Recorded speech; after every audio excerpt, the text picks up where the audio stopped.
Assalomu alaykum, qadrli bog'bon kuzatuvchilari.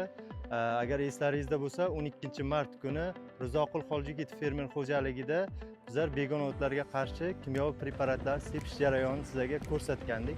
Mana bugun 20 mart kuni kelib xuddi o'sha fermer xo'jalik dalasida kimyoviy preparat, ya'ni gerbisidlarimizni samarasini va ta'sir mexanizmini ko'rsatishga sizlarga keldik. Ushbu fermer xo'jalikka gektariga 1 litrdan aksial preparatimiz tavsiya qilgandik.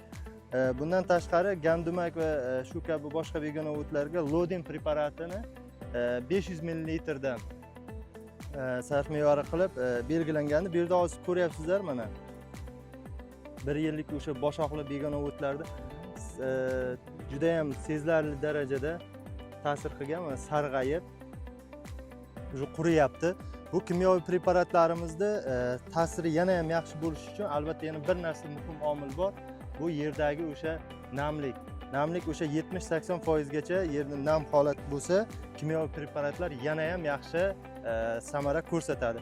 Bu yerda yana yaqindan ko'radigan bo'lsak, mana boshqa o'tlarimiz mana quvrab ketayotgan jarayon mana.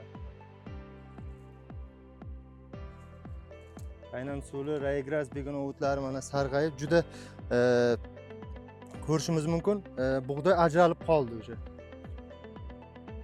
Bundan tashqari yana gandumak begona o'tlar yoki bo'lmasa boshqa begona o'tlarni ham mana ichidan ko'rishimiz mumkin. Mana tomirlari o'sha qurib, chirib ketdi. Mana tomirlar yo'q, chirib boshlayapti. Bergan preparatlarimiz samarasi juda yaxshi.